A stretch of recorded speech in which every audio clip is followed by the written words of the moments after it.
Case classification of matter. तो question डालिए how how are या फिर how matter is classified. How matter is classified. आप matter को कैसे क्लासिफाइड करते हो? तो matter is classified into three different, वैसे 5 है, हम 3 ही डिस्कस करेंगे। Answer is matter is classified into 3 forms. First is solid, second is liquid and the third one is gaseous। ठीक है, अब 1 by 1 इसको डिस्कस करेंगे, सॉलिड, लिक्विड और गैसेस को। तो बेटा ये जो क्लासिफिकेशन है हाउ मैटर इज क्लासिफाइड, तो यहाँ पे एक चीज और डाल लीजिए, according to its what, according to its physical state, according to its physical state. अगर फिजिकल स्टेट की बात करें, अगर आप सिर्फ देख के बताएं मैटर को, तो आप मैटर को 3 तरह से क्लासिफाइड कर सकते हो, सॉलिड, लिक्विड और गैस में। ठीक है, चलिए तो अब अगर हम कुछ एग्जांपल्स देखें, तो सबसे पहले हम सॉलिड को उठाएंगे, सॉलिड को डिटेल में पढ़ेंगे। तो सॉलिड की कुछ एग्जांपल्स देख लीजिए। सॉलिड के एग्जांपल्स में आपके पास सैंड है, सॉल्ट है, शुगर है। ठीक है, ये मैंने सिर्फ 3-4, वुड है, रॉक है, इस तरह के मिनरल्स हैं। तो ये बहुत सारे एग्जांपल्स हैं जो कि सॉलिड के फॉर्म में आते हैं। ठीक है, चलिए तो अब हम पढ़ेंगे प्रॉपर्टीज ऑफ सॉलिड। सबसे पहले properties of solid. Properties of solid means, properties का मतलब है कि ऐसा क्या खूबियां हैं सॉलिड के अंदर। तो सबसे पहले आप डालोगे दे हैव अ फिक्स्ड शेप। उनकी जो शेप होती है बेटा सॉलिड्स की, वो क्या होती है, फिक्स्ड होती है। और साथ के साथ एंड वॉल्यूम, उनकी वॉल्यूम जो होती है वो भी क्या रहती है बेटा, फिक्स। दोनों चीजें फिक्स रहती है। ठीक है, क्या चीज फिक्स रहती है, उनकी शेप और वॉल्यूम। क्लियर।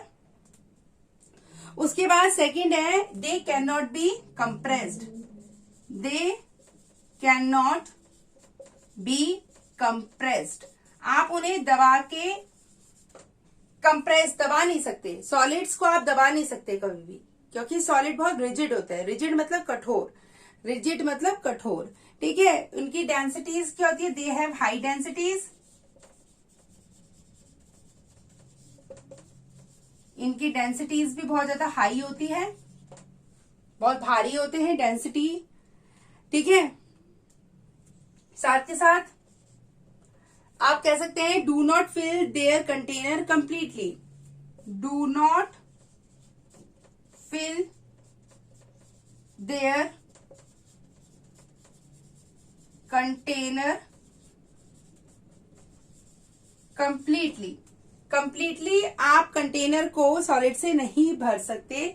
साथ के साथ लास्ट में है डू नॉट फ्लो, साथ के साथ वो फ्लो भी नहीं करते हैं। तो ये कुछ मैंने प्रॉपर्टीज लिखी हैं बेटा सॉलिड की, आप नोट डाउन कर लें एक बार।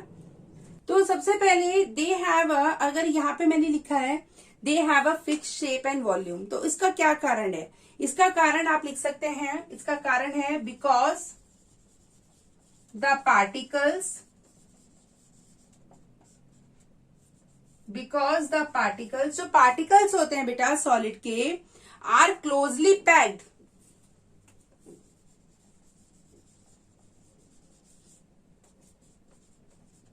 क्या होते हैं, बहुत ज्यादा क्लोजली, बहुत ही पास पास होते हैं।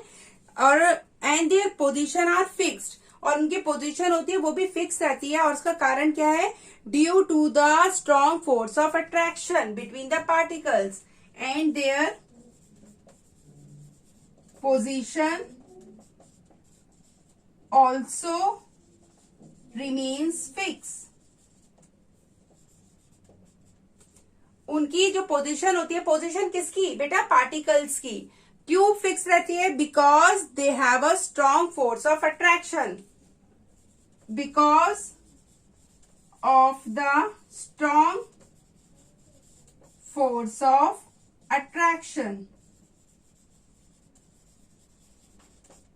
अगर आपसे कोई भी पूछता है क्वेश्चन में कि how you will explain that the shape and volume of a solid remain fixed, तो आप उसका आंसर क्या लिखोगे? ये because the particles are closely packed and their position also remain fix because of the strong force of attraction between the particles. समझ में आ गया बेटा? क्लियर? यस। अब एक क्वेश्चन आता है कि एक यहाँ पे आएगा next, they can not be compressed. आप उन्हें कंप्रेस क्यों नहीं कर सकते? तो कंप्रेस नहीं कर सकते, उसका आंसर आएगा यहाँ पे। उसका आंसर है बिकॉज, सबसे पहली बात है because the its particles are already very close, because it's particles are already very closed. Already जो पार्टिकल्स होते हैं वो बहुत ही ज्यादा क्या होते हैं बेटा? बहुत ही ज्यादा क्लोज्ड होते हैं, क्लोजली, या ऐसे कह सकते हैं बहुत क्लोजली पैक्ड होते हैं। एंड साथ के साथ they are hardly any space between them, and hardly any, and they have hardly any space between them. Clear बेटा? तो अगर आपसे कोई पूछता है कि what is the reason why the solids are not compressed, तो answer is because it's particles are already very closed and they have hardly any space between them, और उनके बीच में स्पेस भी नहीं होता है। ठीक है, समझ में आया? ये जो भी हम प्रॉपर्टीज पढ़ रहे हैं उन प्रॉपर्टीज का जो आंसर या करेक्ट एक्सप्लेनेशन है वो मैं साइड में लिखती जा रही हूँ। ठीक है, क्लियर? अब आएगा दे हैव हाई डेंसिटी। तो हाई डेंसिटी का भी बेटा वही एक रीजन है, because it's particles are very very close together, because their particles are very very close together. यहां पे लिख देती हूं, because their particles are very close together. Clear? Now the next one, do not fill their container completely. Do not fill their container completely, तो उसका answer भी देखिए, इसका कारण भी क्या है? Because its particles are held tightly. Because its particles are held tightly, क्योंकि जो उसके पार्टिकल्स हैं बहुत ही ज्यादा टाइटली क्या है? पैक्ड है। बहुत ही ज्यादा टाइटली क्या है बेटा? पैक्ड है और टाइटली। ठीक है, और दूसरा, and they have a strong interparticle force, and have strong inter particle force. तो आप ये रीजन दे सकते हैं। तो कुल मिला के हर एक में कॉमन रीजन है कि स्पेस बहुत कम है, बहुत ही ज्यादा जो पार्टिकल्स है क्लोजली पैक्ड है, उनके बीच में स्ट्रॉन्ग इंटरैक्टिव या इंटर पार्टिकल फोर्स है। तो ये एक ऐसा रीजन है जो आप सब में लिख सकते हो, सब में आप इसको जस्टिफाई लिख सकते हो। डू नॉट फ्लो में भी बेटा वही सेम रीजन है कि स्ट्रॉन्ग जो उनके पार्टिकल्स हैं वो बहुत ही ज्यादा स्ट्रांगली क्या है? एक दूसरे के साथ क्या है? बाउंड है, और उसके वजह से they will not able to leave their position, not able to leave their position. तो सबका मैंने आपको बता दिया कि क्या आंसर आना है। Is it correct? Understood? Riya, clear बेटा? Yes ma'am. चलिए कॉपी कर लें, उसके बाद आगे चलते हैं। अगर आप देखें बेटा तो कुछ इस तरह की आपकी पार्टिकल्स की पोजीशन होती है।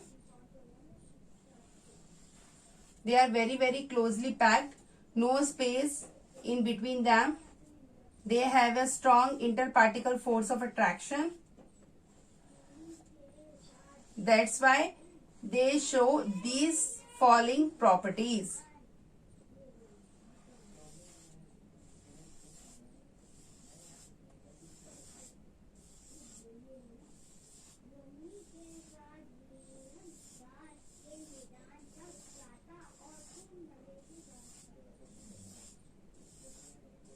बेटा ऐसे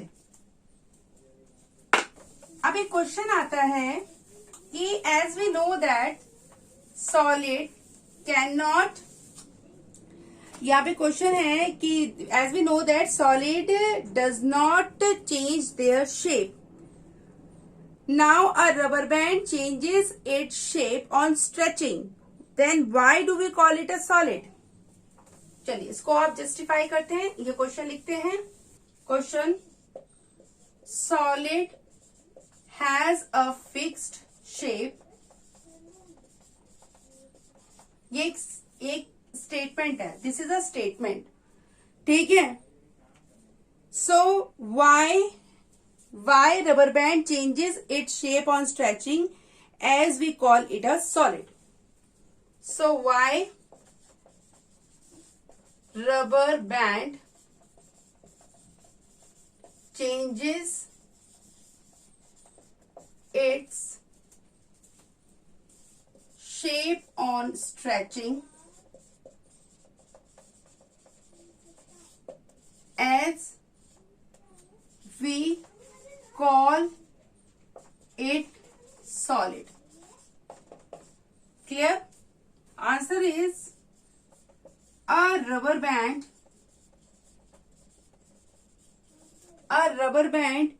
is considered a solid, is considered as solid। आप उसे सॉलिड की तरह कब कंसिडर करते हैं? Because it changes its shape, because it changes its shape, वो अपनी शेप को कब चेंज करता है, या रबर बैंड अपनी शेप को कब चेंज करती है? Under the action of force, under the action of force means जब आप उस पर फोर्स लगाते हो, मीन्स जब आप उसकी स्ट्रेचिंग करते हो या स्ट्रेच करते हो, तभी तो वो अपनी शेप को चेंज करती है, ठीक है। अब उसके बाद next, when the force is removed,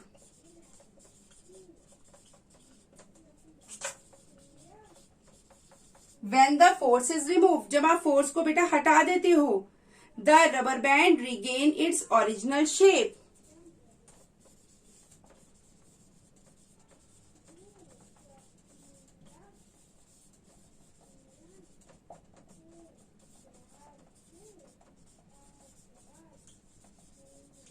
rubber band क्या करती है? अपनी जो शेप होती है उसको दोबारा से क्या कर लेती है? रिगेन कर लेती है, वापस ले आती है, ठीक है। कब? When you remove this force. तो ओवरऑल हम कह सकते हैं कि जब आप एक कंसिडरेबल अमाउंट ऑफ फोर्स लगाते हैं तो आपकी रबर बैंड अपना शेप चेंज करती है, और जब आप उस फोर्स को हटाते हो तो वो दोबारा से अपनी ओरिजिनल शेप पे आ जाती है। But if a large amount of force is applied, it's even gets breaked, ये break। क्वेश्चन है, salt and sugar do not appears to have a fix shape, उनकी शेप फिक्स नहीं रहती, आप जिस भी कंटेनर में डालोगे उसी कंटेनर की शेप ले लेंगे, बट स्टिल आप उसे सॉलिड बोलते हो। क्यों? क्योंकि बिकॉज सॉल्ट और sugar have very tiny crystal, उनके जो क्रिस्टल्स हैं वो बहुत छोटे होते हैं।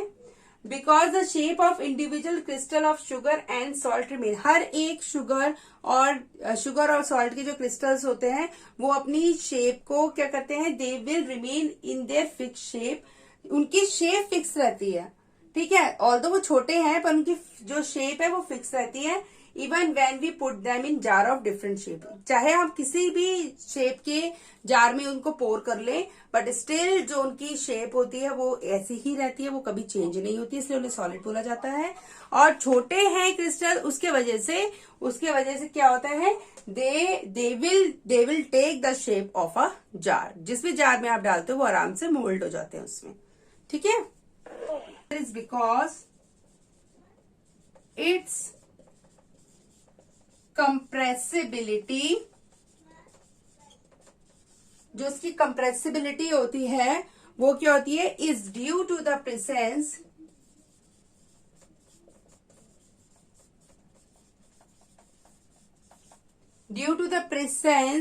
of minute pores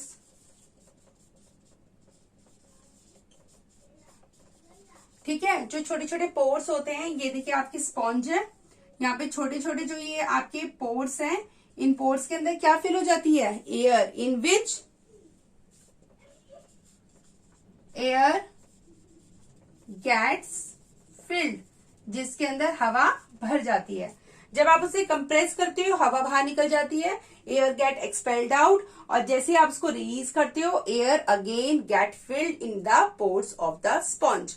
दोबारा से स्पॉन्ज के जो आपको बेटा पोर्स नजर आ रहे हैं, उन पोर्स के अंदर दोबारा से हवा भर जाती है, और इसी वजह से हम कह सकते हैं a sponge is solid but still it is compressed या कंप्रेसिबल। हम इसको लिख सकते हैं, when we compress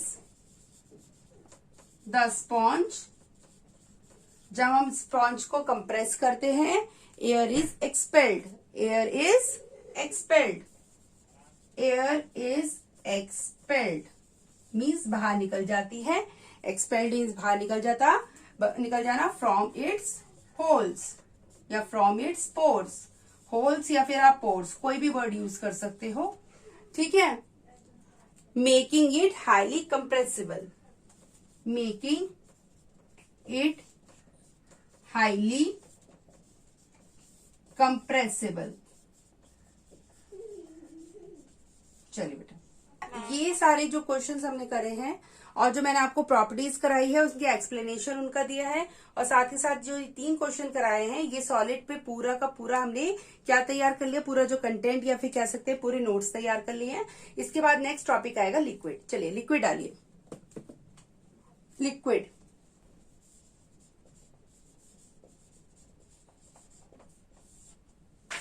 तो सबसे पहले हम करते हैं लिक्विड के एग्जांपल्स को discuss. For example your water, your milk, ठीक है, soup, diesel, kerosene, petrol, blood,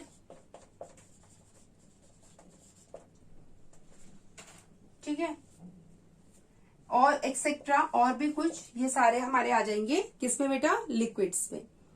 ठीक है, सबसे पहला है they have a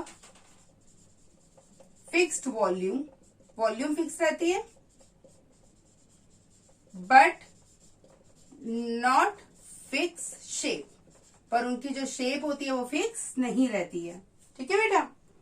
after that like solid liquid can not be compressed much, जैसे सॉलिड है इसी तरीके से लिक्विड को भी आप ज्यादा कंप्रेस नहीं कर सकते, तो लिख देंगे लाइक सॉलिड, सॉलिड की तरह ही, सॉलिड तो बिल्कुल भी नहीं होते, बस exceptional sponge, like solid liquids, liquids को भी आप क्या नहीं कर सकते, liquids can not be compressed much.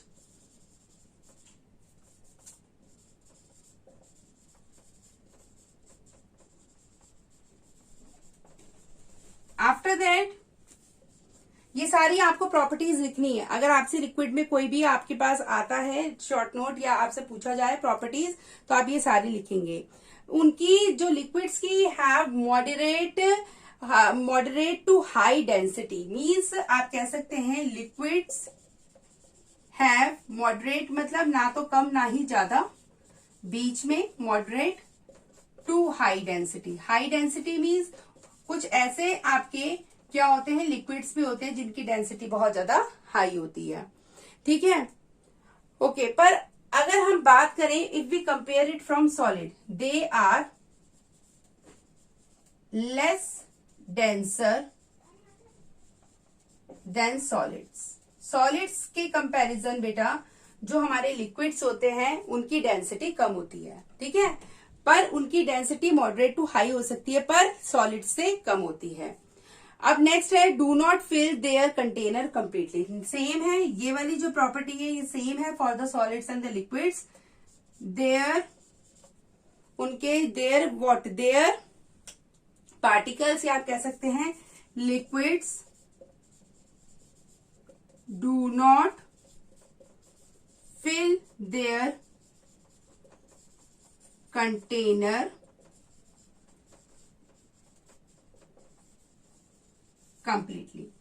completely ये जो लिक्विड्स होते हैं अपने कंटेनर को फिल नहीं करते, ठीक है। Now last is liquid generally flow easily, ठीक है, लिक्विड्स जनरली फ्लो इजली, आराम से, बहुत ही आराम से, प्यार से लिक्विड्स फ्लो कर सकते हैं। और आप अच्छी तरह देखते हैं, जानते हैं कि ये जो सारी प्रॉपर्टीज है ये ऐसी प्रॉपर्टीज है जिनसे हम ऑलरेडी क्या है एनकाउंटर है, हम जानते हैं, we know very well this properties. चलिए अब देखते हैं एक जनरल, मैं आपको आगे जो जनरल प्रॉपर्टीज है इनका एक जनरल सा मैं आंसर लिखवा देती हूँ। अगर आपके पास कोई भी चीज से रिलेटेड पूछा जाए तो आप सब में यही आंसर आप लिख के आ सकते हैं, उस आंसर को नोट कर ले बेटा। तो इसमें सबसे पहला आंसर आएगा कि the position of its particles, the position of its particle, किसके पार्टिकल्स, लिक्विड के, ऑफ इट्स पार्टिकल्स क्या है बेटा, आर नॉट फिक्स्ड, फिक्स्ड नहीं है, are not fixed due to comparatively, due to compare. अच्छा इधर देखिए बेटा, ये जो मैं लिखवा रही हूं ये सबके लिए कॉमन है, ये किसी एक का आंसर नहीं है, this is the answer for all these properties, ठीक है, ये आपको ध्यान रखना है। कंपेरेटिवली कैसा होता है, less strong force of attraction,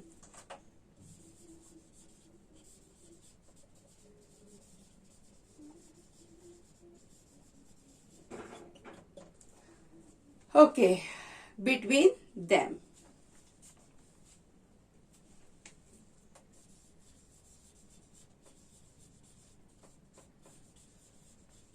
तो ये जर्नल पॉइंट है, ये आप सबके लिए लिख सकते हो, ठीक है। फिक्स्ड वॉल्यूम की होती है, फिक्स्ड वॉल्यूम का आंसर ये लिख सकते हैं आप, फिक्स्ड वॉल्यूम का आंसर मैं लिखवा देती हूँ बेटा, इसका आंसर आ सकता है because at given temperature the space between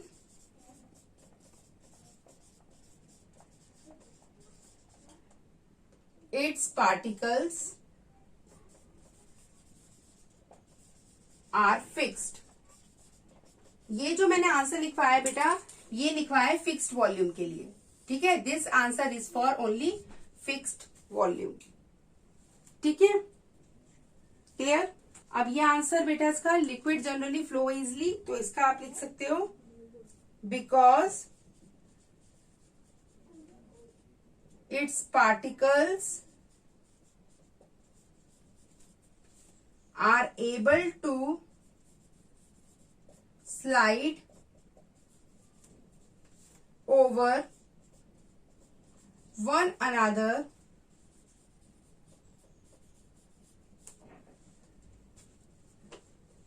due to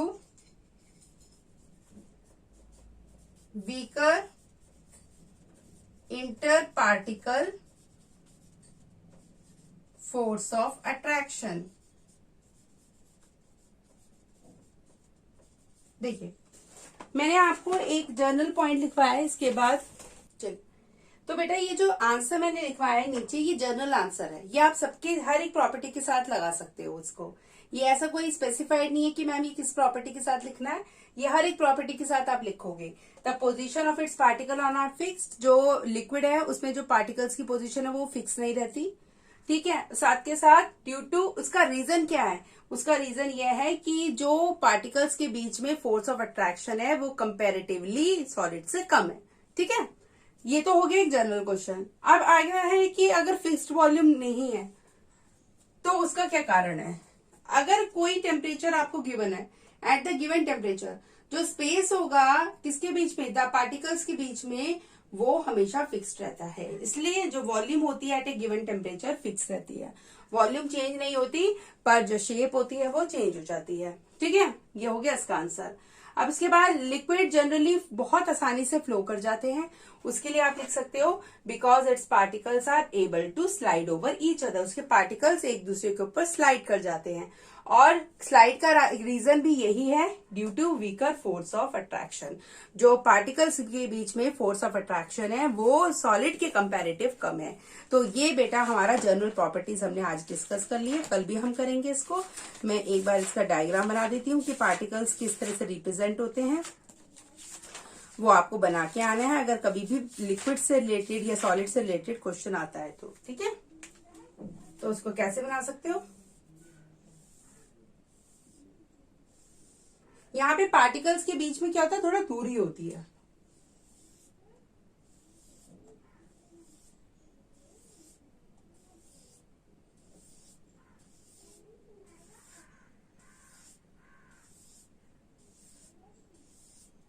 ये बेटा, these are the particles and they are continuously colliding with each other, आपस में टकराते भी रहते हैं। ठीक है, टकराते भी रहते हैं।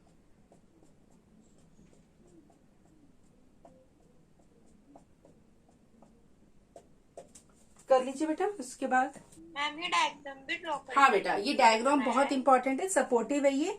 आप हमेशा डायग्राम से रिप्रेजेंट करें अपने आंसर को, उससे जो बहुत अच्छा एक तो इम्प्रेशन और इफेक्ट पड़ता है, और साथ के साथ आपको नंबर भी पूरे मिलते हैं। ठीक है, ये पार्टिकल दिखाते हैं कि you know there is a, हाँ रिजिड नहीं है, कठोर नहीं है, पार्टिकल्स के बीच में गैप है। चलिए एक लास्ट टॉपिक कर लेते हैं। To show that liquids do not have a fixed shape but they have a fixed volume. तो ये जो पॉइंट है हमारा, दिस पॉइंट, इसको हम जस्टिफाई करते हैं by a simple activity. This point, this property, first one,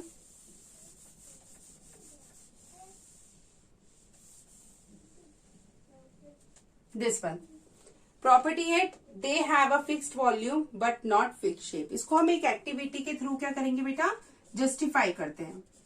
तो इस एक्टिविटी में हमें करना क्या है, इस एक्टिविटी में what we have to do, water is a liquid हम जानते हैं, so we will use water in this experiment. इस एक्टिविटी में what we will use, we will use water. Okay, तो लिक्विड में हम वाटर यूज करेंगे। अब यहाँ पे हम क्या करेंगे, we take some water in a beaker and mark the level of water in it. We will find that water takes the shape of the beaker. We pour this water from the beaker into another. अब हम यहाँ पे क्या करेंगे, हम यहाँ पे 4 different types of container लेंगे। पहला लेंगे बीकर, ठीक है, this is the beaker. Now second one, we will take a glass. Now we will take a conical flask, cone की शेप में conical flask, and the last one we will take a flat bottom flask.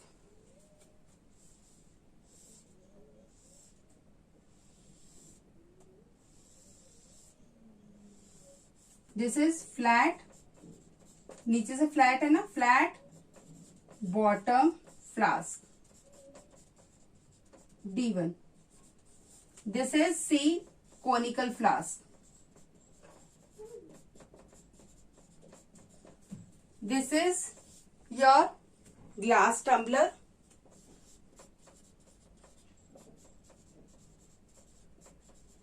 And this is your beaker. Okay. Let beta, we will take the volume of water, volume of water. Let it be 500 ml, मतलब आधा litre, means half litre. Half litre को हम लिख सकते हैं 500 ml। ठीक है, अब पोर करिए, वाटर को पोर करते हैं इन फर्स्ट बीकर। तो आप देखेंगे यहाँ पे यूनिट्स होती है 100, 200, 300, 400, 500। तो ये पूरा पानी आपका भर जाएगा। This water get filled in the container but it take the shape of the beaker. देखिए 500 ml आ गया है, बट उसने शेप जो ली है वो शेप किसकी ली है? शेप ली है बीकर की। Although its volume is fixed but its volume is fixed but its shape is not fixed. अब देखिए कैसे फिक्स्ड है, इसे जस्टिफाई करते हैं। अब इसी वाटर को आप ग्लास टम्बलर में करें 100, 200, 300, 400, 500. Although the volume remains same, that is 500, but now the shape gets changed. Now it has taken the shape of a glass tumbler. Now again, when we pour this into a conical flask,